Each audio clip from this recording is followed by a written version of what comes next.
নমস্কার, আমি বাসুদেব শাস্ত্রীর জ্যোতিষ ও সমাধান অনুষ্ঠানে আপনাদের স্বাগত।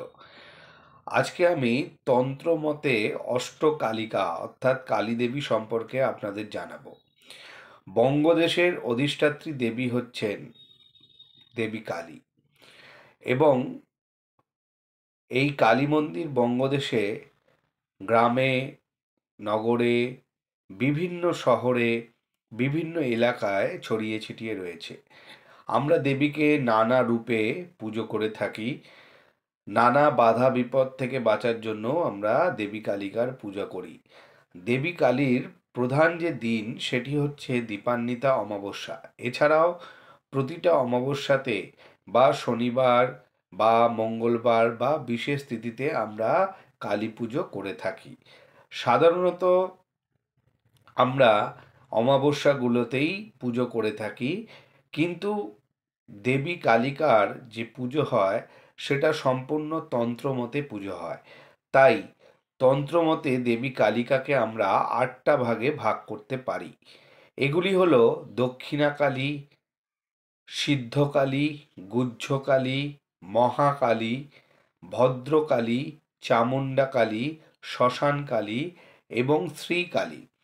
প্রত্যেক রূপের আলাদা বিশেষত্ব এবং মাহাত্ম্য রয়েছে। প্রথমে আসি দক্ষিণাকালী। দক্ষিণাকালী চতুর্ভুজা, মুক্তকেশী, করাল বদনী। এই রূপের গলায় মুন্ডমালা থাকে। দক্ষিণে যমরাজের অবস্থান থাকে, তাই দেবীর এই রূপের নাম দক্ষিণা। দেবী শ্যামবর্ণ, বাম দিকের ঊর্ধ্ব এবং অধোহস্তে আশীর্বাদ এবং অভয় মুদ্রা রয়েছে। দেবী দক্ষিণ পথ শিবের বক্ষে অবস্থিত। এই কারণেও অনেকে দেবীকে দক্ষিণাকালী বলে থাকেন। গুহ্যকালী দেবীর এই রূপকে আকালী রূপেও বর্ণনা করা হয় এবং আমরা বীরভূমের আকালীপুরের গুহ্যকালীর কথা শুনেছি। এই রূপ মহাবিদ্যার স্বরূপ। এই রূপ শুধুমাত্র সাধকের কাছে আরাধ্য, অর্থাৎ সবার জন্য এই রূপ পুজো করা উচিত নয়। যার ক্ষমতা আছে, যার সাধনার শক্তি রয়েছে, যার সাধনায় সিদ্ধি রয়েছে, তারাই এই কালীমাতার পূজা করবেন। এই দেবী দ্বিভুজা মানে দুটো হস্ত, গাত্রবর্ণ মেঘের ন্যায় কালো। দেবীর জিভ রক্তবর্ণ, গলায় 50টি নরমুণ্ডের মালা রয়েছে এবং অনেক সময় নাগমালাও দেখা যায়। মাথার ওপর থাকেন অনন্তনাগ, ললাটে অধিষ্ঠান করে অর্ধচন্দ্র। দেবীর কঙ্কণে থাকে তক্ষক এবং নাগরাজ অনন্ত। দেবী কথিত আছেন দেবী নরমাংস ভক্ষণ করেন, অর্থাৎ বহু ক্ষেত্রে প্রাচীনকালে দেখা যায় এই গুহ্যকালিকা পুজোর সময় নরবলির প্রচলন ছিল। শ্মশানকালী দেবীর রূপ ঘোর অমাবস্যার মতো কৃষ্ণবর্ণ, দুই চোখ রক্তবর্ণ। ইনি মহাশক্তির আদিরূপা। দেবীর এক হাতে থাকে সুরাপত্র এবং অন্য হাতে থাকে নরমাংস। এই রূপে দেবী ভয়ঙ্করী হলেও তার ওষ্ঠে স্মিতহাস্য থাকেন। সিদ্ধকালী ইনি দক্ষিণাকালীর অন্য রূপ।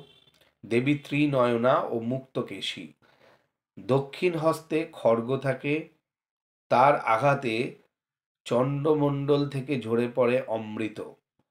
দেবীর অন্য হাতে থাকে নরকঙ্কালের মস্তক ভাগ। দেবীর গায়ের রং নীলাভ। সর্বাঙ্গ বস্ত্র দ্বারা আবৃত থাকে না, অর্থাৎ প্রায় উলঙ্গ। সূর্য ও চন্দ্র দেবীর দুই কর্ণকুণ্ডল। দেবীর দুই পদ শিবের বক্ষে এবং উরুতে অবস্থান করে। ভদ্রকালী স্বর্ণবর্ণা দেবী ভক্তের কল্যাণ করে থাকেন। ললাটে অর্ধচন্দ্রের অবস্থান। দেবীর মাথায় জটাজুটো থাকে। এই রূপ কালিকা পুরাণের রূপ। তন্ত্রমতে তিনি কৃষ্ণবর্ণা, জগৎকে গ্রাস করতে উদ্যত দেবীর ভয়ঙ্করী রূপ। চামুণ্ডা কালী। দুর্গাপুজোর সময় সন্ধি পুজোয় দেবীর চামুণ্ডা রূপের পূজা করা হয়। মার্কণ্ডেয় পুরাণের চণ্ড মুণ্ড নামক দুই অসুরকে বধ করার জন্য দেবী চামুণ্ডা সৃষ্টি হয়। দেবীর গায়ের রং নীল পদ্মের মতো, পরনে বাঘছাল, অস্থি ছাড় দেহ ও দন্ত দৃশ্যমান। চন্দ্রহাস ও দণ্ড এই বিকটকার দেবীর অস্ত্র। ভারতের বিভিন্ন স্থানে দেবী চামুণ্ডার মন্দির রয়েছে, তবে বাংলায় দেবী চামুণ্ডার পূজার প্রচলন খুব একটি নেই। মহাকালী, ইনি দশভুজা, 10টা হাত, পঞ্চদশ নয়না, 15টা চোখ, 10 হাতে 10 রকম অস্ত্র বর্তমান। দেবী শালাঙ্কারা অর্থাৎ গয়না পরে আছেন। দেবীর কাল রূপের কারণ মধু ও কৈটব নামক দুই অসুর। এদের বিনাশ করার জন্য স্বয়ং ব্রহ্মা দেবী মহাকালীকে আহ্বান করেছিলেন। শ্রীকালী, কৃষ্ণবর্ণ দেবী, ত্রিশূলধারিণী ও নাগপাশ বিশিষ্টা। দারুণ নামক এক অসুরকে নিধন করার উদ্দেশ্যে দেবীর সৃষ্টি হয়েছিল। বলা হয় দেবী মহামায়ার শরীরে প্রবেশ করেছিলেন, সেই সময় তার কণ্ঠের বিষ দেবীর দেহের মহাদেবের শরীরে প্রবেশ করেছিলেন, সেই সময় তার কণ্ঠের বিষ দেবীর দেহের বর্ণ কালো হয়ে যায়। মনে করা হয় কালী শব্দটি কাল শব্দ বা কালো শব্দ থেকে এসেছে, অর্থাৎ কৃষ্ণবর্ণ বা মৃত্যু স্বরূপা। মহাভারতেও এক দেবীর বর্ণনা আছে যার নাম কালরাত্রি। অনেকের মতে সেই থেকেই কালীর ধারণার উৎপত্তি হয়েছে। আপনাদের আজকে অষ্টকালী সম্পর্কে জানালাম। যদি ভিডিওটি ভালো লাগে তাহলে অবশ্যই লাইক এবং শেয়ার করবেন। আর অন্যদিন অন্য কোনো বিষয়ে আলোচনা করব। ভালো থাকবেন। নমস্কার।